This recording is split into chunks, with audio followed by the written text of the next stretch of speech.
ইরানে কি আবারও শুরু হতে যাচ্ছে বড় ধরনের গণবিক্ষোভ? বাইরে যুক্তরাষ্ট্রের সঙ্গে যুদ্ধ আর ভেতরে সাধারণ মানুষের জীবনযাত্রায় ভয়াবহ চাপ, মূল্যস্ফীতি, কাজ হারানো, পণ্যের দাম বৃদ্ধি, দুর্বল মুদ্রা, সব মিলিয়ে ইরানের মানুষের ক্ষোভ কি এবার বিস্ফোরণের দিকে যাচ্ছে? আর সবচেয়ে বড় প্রশ্ন, যে সরকার যুদ্ধের মধ্যেও দৃঢ় থাকার বার্তা দিচ্ছে, সেই সরকারের ভেতরে কি নতুন গণ অভ্যুত্থানের আশঙ্কা তৈরি হয়েছে? কারণ সাম্প্রতিক পরিস্থিতি বিশ্লেষণ করে ইরানের কয়েকজন কর্মকর্তা ও সাবেক কর্মকর্তা আশঙ্কা করছেন, অর্থনৈতিক চাপ আরও বাড়লে দেশ জুড়ে নতুন করে অস্থিরতা তৈরি হতে পারে। কেন পরিস্থিতি এতটা ভয়াবহ হয়ে উঠছে? যুদ্ধ শুরুর আগেই ইরানের অর্থনীতি ভালো অবস্থায় ছিল না। উচ্চ মূল্যস্ফীতি, দুর্বল রিয়াল, জ্বালানি সংকট, আন্তর্জাতিক নিষেধাজ্ঞা এবং দীর্ঘদিনের কাঠামোগত দুর্বলতা, সব মিলিয়ে সাধারণ মানুষ আগে থেকেই চাপে ছিল। এর সঙ্গে যুদ্ধ যোগ হওয়ায় পরিস্থিতি আরও কঠিন হয়ে উঠেছে। ক্ষতিগ্রস্ত হয়েছে কারখানা, বিদ্যুৎ কেন্দ্র এবং পরিবহন অবকাঠামো। ব্যবসা বাণিজ্যে এসেছে বড় ধরনের বিঘ্ন, কমেছে উৎপাদন, আর সামনে অপেক্ষা করছে পুনর্গঠনের বিশাল খরচ। কিন্তু সাধারণ মানুষের উপর চাপটা বোঝা যায় একটি পরিসংখ্যানেই।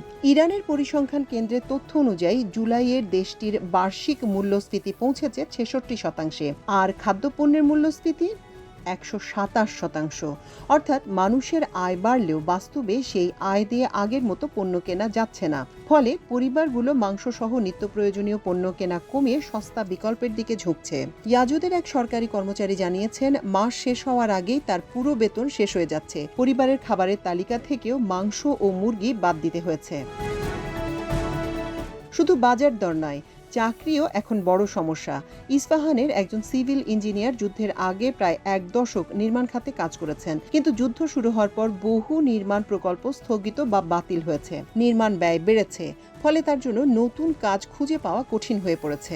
দক্ষিণাঞ্চলের বন্দরনগরী বান্দার আব্বাসের একজন ব্যবসায়ীও তার আমদানি রপ্তানি ব্যবসা বন্ধ করতে বাধ্য হয়েছেন। এমনকি ১০ কর্মীকে ছাঁটাই করতে হয়েছে তাকে, কারণ কর্মীদের বেতন দেওয়ার মতো অর্থ আর তার হাতে ছিল না। এদিকে বাড়ি ভাড়াও বেড়েছে। প্রতিবেদন অনুযায়ী মার্চে ইরানের বাড়ি ভাড়া ১ বছরে প্রায় ৩১% বেড়েছে। আর রাষ্ট্রীয় গণমাধ্যমের তথ্য অনুযায়ী তেহরানে বাড়ির দাম বেড়েছে প্রায় ৫০%। ন্যূনতম মজুরি প্রায় ৬০% বাড়ানো হলেও রিয়ালের দুর্বলতার কারণে মানুষের প্রকৃত ক্রয় ক্ষমতা কমেছে। অর্থাৎ কাগজে আয় বাড়ছে, কিন্তু বাস্তবে জীবনযাত্রা আরও কঠিন হচ্ছে। এখন প্রশ্ন হলো, এই অর্থনৈতিক সংকট কি রাজনৈতিক সংকটে পরিণত হতে পারে? ইরানের কয়েকজন রাজনৈতিক অভ্যন্তরীণ ব্যক্তি এবং একজন সাবেক কর্মকর্তা আশঙ্কা করছেন পারে। কারণ মানুষের পকেটের সংকট যখন দীর্ঘস্থায়ী হয়, তখন সেটি শুধু অর্থনৈতিক সমস্যা থাকে না, তা সরকারের প্রতি মানুষের আস্থার উপরও আঘাত করতে পারে। আর এখানে ইরানের নেতৃত্বে সবচেয়ে বড় ভয়, নতুন গণবিক্ষোভ।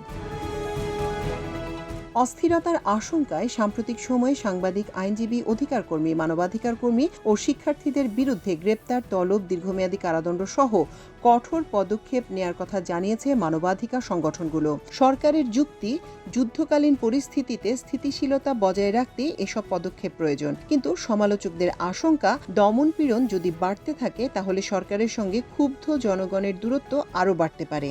আর তখন অর্থনৈতিক ক্ষোভ রাজনৈতিক ক্ষোভে রূপ নেওয়ার ঝুঁকি তৈরি হবে। এর মধ্যেই যুক্তরাষ্ট্রের প্রেসিডেন্ট ডোনাল্ড ট্রাম্প ইরানের বিরুদ্ধে আরও কঠোর অর্থনৈতিক ব্যবস্থা নেয়ার হুঁশিয়ারি দিয়েছেন। মার্কিন অর্থমন্ত্রী স্কট বেসেন্টও এমন পদক্ষেপের ইঙ্গিত দিয়েছেন, যা আগে দেখা যায়নি বলে দাবি করা হয়েছে। তবে ঠিক কী ধরনের নিষেধাজ্ঞা আসছে, ওয়াশিংটন এখনও তা স্পষ্ট করেনি। যদি নতুন নিষেধাজ্ঞা আসে, তাহলে ইরানের অর্থনীতিতে চাপ আরও বাড়তে পারে। আর চাপ বাড়লে সবচেয়ে বেশি ভুগবে কারা?